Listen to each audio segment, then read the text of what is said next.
자, 제1편에 기계구동장치 조립에서 챕터 1입니다.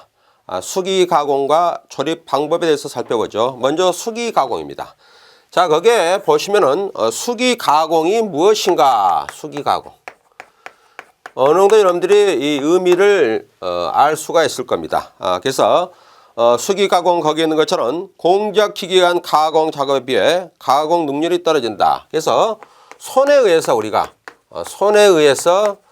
가공하는 것을 의미하고 있죠. 가공하는 것을. 그러다 보니까 어떻게 됩니까? 공작 기계로 하는 것보다 어떻게 되죠? 작업 능률이 떨어질 수밖에 없죠. 작업 능률이 하강이 된다. 알아두시기 바라고. 보통 이 수기 가공은 우리가 꼭 기계에 의해서 가공하는 것도 있지만은 꼭 수기에 의해서 우리가 가공하는 경우도 있겠죠. 조립을 한다든가, 조립을 하는데 약간 이렇게 버가 있어서 그걸 줄로 이렇게 다듬질 한다든가, 또한 우리가 조립을 할 때 어떤 문제가 있다든가, 이런 여러 가지 그 부분이 있겠죠. 그런 것은 우리가 기계를 투입하는 것은 시간도 많이 걸리고, 또한 여러 가지 낭비가 많죠. 그래서 이제 그런 부분은 우리가 수기 가공에서 이렇게 진행을 한다. 보통 이제 수기 가공은 거기에 있는 것처럼 우리가 정비, 기계의 어떤 정비를 한다든가, 혹은 수리 보수를 할 때 우리가 많이 적용하고 있다. 이렇게 보면 될 것 같습니다. 그래서 이런 것들은 또한 우리가 할 때는 어떻게 되죠? 여기는 치그라든가 또한 뭐죠? 거기에 고정구 이런 것이 필요할 수도 있겠죠. 어떤 형태에 따라서 예를 들어 자동차 엔진 같은 거 이런 지그가 필요하겠죠. 또한 고정구가 필요하겠죠. 그래서 이거를 우리가 뭐라 합니까? 지그 앤드 픽처 이렇게 우리가 부르고 있죠. 대단히 중요합니다. 많이 출제가 되고 있죠. 그래서 지그란 것은 어떤 역할을 하죠? 우리가 어떤 드릴링을 합니다. 똑같은 부품을 가지고 그 위치에다가 똑같이 우리가 어떤 구멍을 이렇게 작업을 합니다. 구멍 작업을 합니다. 그러면 그것은 어떻게 됩니까? 이렇게 손으로 우리가 맞추기 위해서는 시간이 많이 걸리죠. 그래서 지그라는 것은 어떤 형태를 만들어 가지고 우리가 가공하고자 하는 부품을 거기에 집어넣어 가지고 계속 그 위치에서 구멍을 뚫으면은 빨리빨리 우리가 가공을 하고 구멍을 뚫을 수가 있겠죠. 그것이 먼저 지그고, 그 다음에 픽처는 뭐죠? 고정구는 그 지그를 이렇게 움직이지 않도록 또한 정확한 위치에 이렇게 고정하도록 그렇게 해주는 것이 바로 픽처, 즉 고정구다. 이렇게 보시면 될 것 같습니다. 잘 기억해 주시기 바라고. 자, 거기에 첫 번째 뭐가 있습니까? 수시 가공 및 분해 조립 설비 공구입니다. 그래서 설비와 공구 어떤 것들이 있는가? 그래서 이런 수기 가공이 되겠죠. 수기 가공. 자, 거기에 보면은 정반이 있습니다. 정반. 자, 정반이 있습니다. 정반은 우리가 많이 우리가 이렇게 현장에 가면 있겠죠. 그래서 석정반이 있고, 그 다음에 주철제 정반이 있고, 다양합니다. 그래서 정반은 어떤 역할을 합니까? 금극기 작업이나 스크래핑 작업을 할 때 사용한다. 그래서 금극기를 한다든가, 금극기. 자, 우리가 정반에 올려놓고 거기에 여러 가지 부품을 우리가 가공하고자 하는 부품을 이렇게 어느 부분까지 우리가 가공을 해야 되는가, 그것을 금극기를 이렇게 하는 것이죠. 하이트 게이지로. 그럴 때 혹은 또 스크레이핑. 스크레이핑은 뭡니까? 예를 들어 우리가 평면, 울퉁불퉁한 미수한 그런 평면을 우리가 스크레이퍼를 이용해서 이렇게 여러 가지 작업을 할 때 사용한 것이 바로 정반이다. 그래서 거기에 있는 것처럼 재질은 뭐가 있죠? 재질은 주철제가 있고, 그 다음에 석정반이 있다. 이렇게 보시면 될 것 같습니다. 잘 기억해 주시기 바라고. 자, 그 다음에 이제 바이스가 있죠. 바이스. 바이스는 여러분들이 잘 알죠. 공작물을 우리가 물려서 줄 작업을 한다든가, 여러 가지 우리가 조립을 한다든가, 이럴 때 우리가 공작물을 고정시키는 거죠.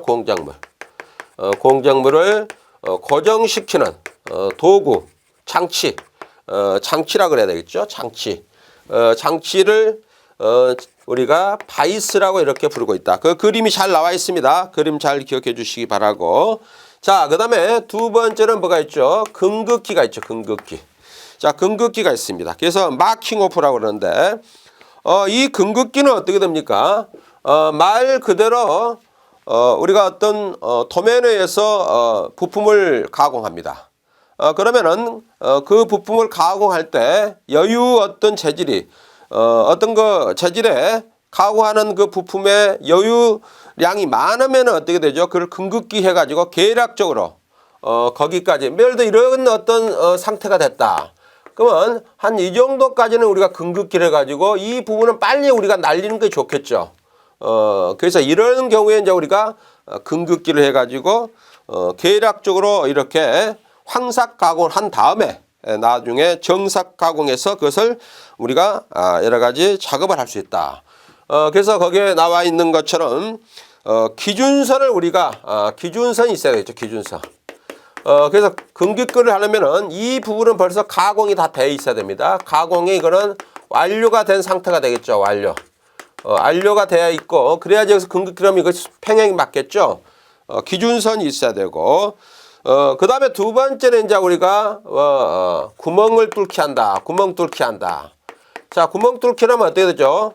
우리가 X, Y로 이렇게 그어 가지고 하나의 포인트를 찾아야죠. 그렇게 해서 할 때 금극기를 하는 거. 거기 금극기용 공구가 여러 가지가 있죠.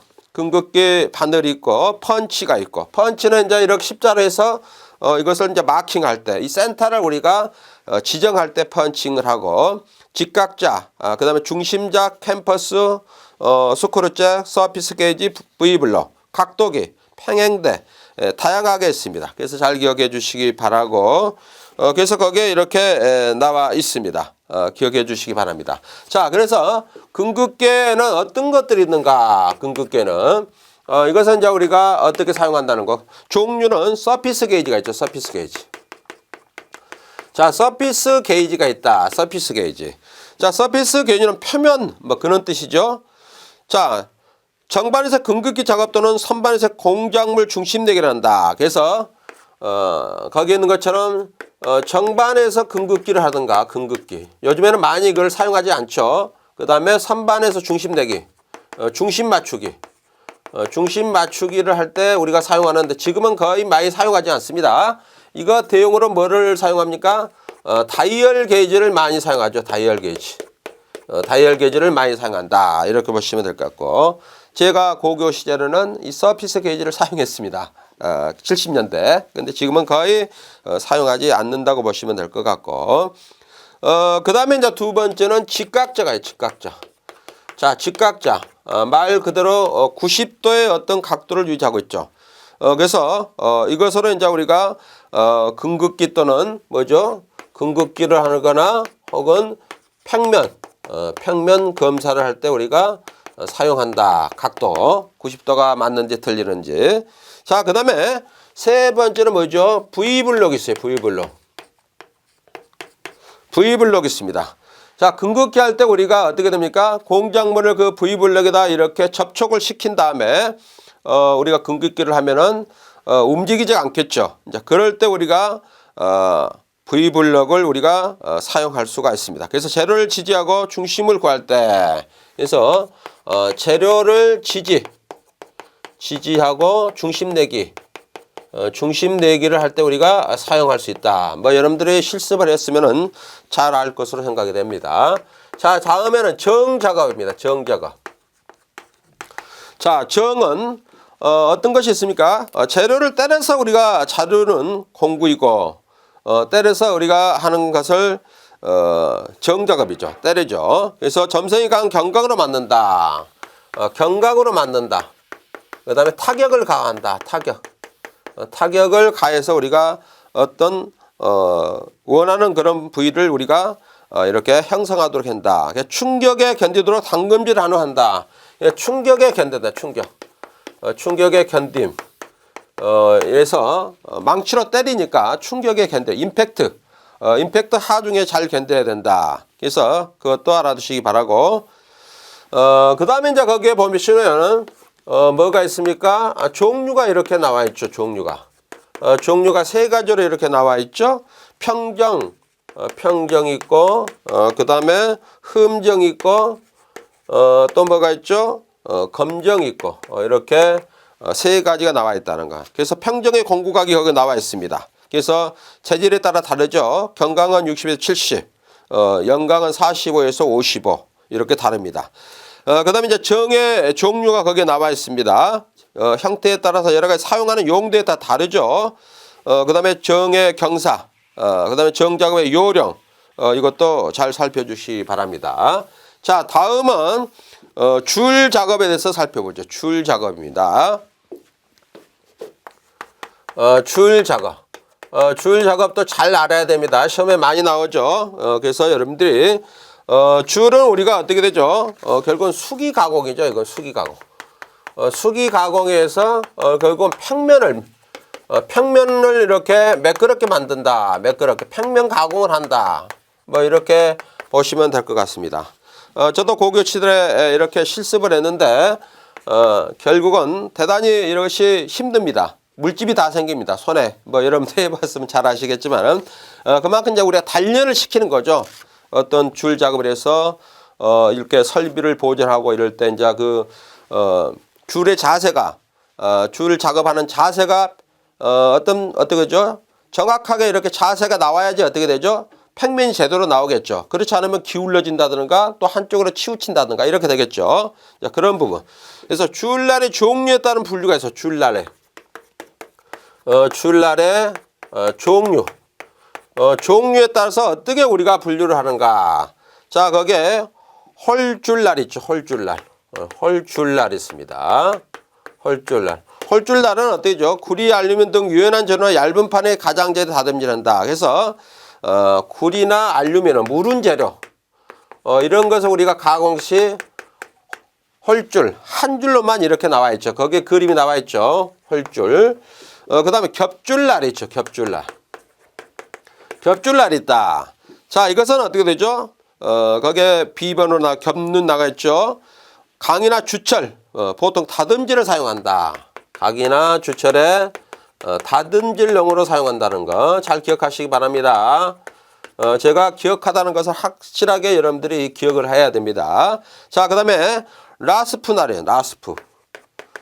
라스프 날이 있습니다. 자, 라스프 날은 거기에는 목재, 비금속, 거친 깎기. 그래서 이거는 목재나 비금속에 사용하고 거친 그런 가공을 할 때 우리가 사용한다. 그 다음에 네 번째는 뭐죠? 곡선날이 있어요. 곡선날. 자, 곡선날이 있다. 그래서 알루미늄 납 등의 절삭에 쓰인다. 절삭력도 크다. 그래서 거기에 보면 이렇게 반원으로 이렇게 돼 있죠. 곡선으로 돼 있죠. 그래서 이것도 알루미늄이나 납의 가공 시 우리가 사용하고 있다는 거 기억해 주시기 바랍니다. 자, 두 번째는 뭐가 있죠? 줄 작업 방법이 있어요. 줄 작업 방법. 이것도 중요합니다. 줄 작업 방법. 잘 기억하셔야 돼요. 자, 여기는 직진법 있죠. 직진법. 자, 직진법이 있다. 직진법은 말 그대로 좁은 곳에 행하는 방법이다. 그래서 직선으로 이렇게 미는 거죠. 그냥 직진. 그래서 좁은 곳에 행하는 것이고, 그 다음에 사진법 있죠. 사진법 잘 알아두세요. 자, 거친 다듬질에 행한다. 사진법. 그래서 사진법은 거기에 그림의 두 번째 가운데에 나와 있죠. 이렇게 사선으로 미는 거죠. 사선 방향으로 이렇게 미는 방법이다. 그래서 이것은 거친 다듬질에 행한다. 그래서 거친 다듬질에 행한다. 이렇게 보죠. 거친 다듬질에 행한다는 거. 자, 그 다음에 횡진법이 있어요. 횡진법이 있다. 자, 이것은 좁은 곳에 최후로 행한다. 좁은 곳에 최후로 우리가 행한다는 거 잘 기억해 주시기 바랍니다. 그게 잘 나와 있죠. 그림에 이렇게 방법이 나와 있습니다. 자, 그 다음에 거기 줄 작업할 때 유의점이 있어요. 유의점. 자, 줄 작업 유의점이 어떤 것이 있는가 살펴보죠. 자, 첫 번째 뭐가 있습니까? 세 줄 사용실은 연한 재료부터 경한 재료로. 그래서 세 줄은 처음 사용하는 거죠. 처음 사용하기 때문에 연한 재질에서 그 다음에 경한 재질을 사용한다. 대단히 중요하겠죠? 여기 좀 경한 재질을 이렇게 사용하면 줄눈이 다 망가지면은 마모가 되면은 수명이 짧아지겠죠. 이제 그래서 연한 재질부터 사용해라. 줄눈 전체를 사용해라. 줄눈 전체. 줄눈 전체를 사용해야 된다. 전체. 그래야지 나중에 사용하기가 좋겠죠. 한 곳에만 이렇게 자기가 좋은 곳에만 사용하면 어떻게 되죠? 이것이 불규칙으로 마모가 되기 때문에 다른 사람이 사용할 때도 불편하겠죠. 와이어 브러쉬로 줄눈 방향으로 털어 사용한다. 그래서 줄눈을 청소해서 청소 사용을 해라. 그래서 결국은 줄눈이 이렇게 메꿔지면 어떻게 되죠? 잘 이렇게 절삭이 안 되겠죠. 그것을 이제 감안하다는 거죠. 줄 작업 후 서로 겹쳐놓고 줄눈이 상하는 일이 없단다. 그래서 서로 겹침을 자제해야 된다. 줄과 줄을 서로 겹치면 어떻게 되죠? 서로 망가지겠죠. 줄눈이. 그것을 언급해주고 있다. 자, 다음에는 스크레이퍼 작업. 스크레이퍼 작업에 대해서 살펴보죠. 스크레이퍼 작업. 자, 스크레이퍼 작업은 어떻게 되어 있는가? 스크레이퍼 작업. 자, 거기에 있는 것처럼 말 그대로 절삭 가공한 면을 더욱 정밀도가 높은 면으로 한다. 그래서 절삭 가공 면을 어떻게 되죠? 정밀도를 향상시킨다. 이렇게 하겠습니다. 정밀도 향상. 이렇게 보겠죠. 자, 스크래퍼의 날의 각도가 거기에 나와 있습니다. 그래서 주철, 영강, 항동, 청동 뭐 이렇게 해서 거친 작업과 다듬질 작업이 나와 있죠. 예를 들어 주철, 영강의 다듬질 작업은 90에서 120도. 항동, 청동은 다듬질 작업은 75에서 85도. 뭐 이렇게 되고 있죠. 알아두시기 바라고. 자, 그 다음에 여기에 종류는 어떤 것인가? 평면형이 있어요. 평면형. 평면형 스크래퍼가 있다. 스크래퍼가. 자, 이런 가장 많이 사용한다. 가장 많이 사용한다. 많이 사용하고, 그 다음에 절삭력이 크다. 절삭력이 크다는 거. 자, 그 다음에 두 번째는 뭐가 있죠? 곡면 스크래퍼. 곡면 스크래퍼 같다. 이것은 오목한 곡면 등에서 오목한 곡면에 이렇게 사용할 수 있다는 거 기억해 주시기 바라고. 그림이 잘 나와 있죠? 그림 잘 여러분들이 참고해 주시기 바라고. 자, 그 다음에 두 번째 기계 분해 조정 작업. 기계 분해 조정 작업에 대해서 살펴보죠. 자, 우리가 기계를 분해하고 했을 때 어떻게 해야 되는가? 자, 거기에 기계를 우리가 이렇게 분해를 합니다. 분해하고 조정. 자, 각 요소를 분해하여 마멸되거나 파손된 부분은 어떻게 되죠? 우리가 교환 수리를 해야 되겠죠. 그래서 파손된 부분이 있죠. 파손실. 파손실은 교환하거나 혹은 수리를 해야 되겠고, 그 다음에 수명이 다 되었거나 파손된 단위 부품을 새 것으로 교환하는 분리, 조립 작업이 있다. 그 다음에 수명이 다 된 부품.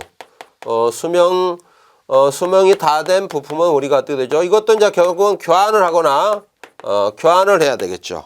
또한 조립을 다시 해야 되겠죠. 이런 어떤 부분이 발생할 수 있다. 자, 그래서 거기에 첫 번째 분해 작업입니다. 분해 작업. 자, 분해 작업. 자, 우리가 분해 작업은 어떻게 되죠? 여러 가지 우리가 그 매뉴얼을 보고 이렇게 우리가 해야 되겠죠. 매뉴얼을 보고. 그래서 각 부품을 검사하여 사용할 수 없게 된 부품을 골라내고 새로운 부품과 교환하여 수리 조정한다. 그래서 선별해야 돼. 선별. 부품 선별을 해야 되겠죠.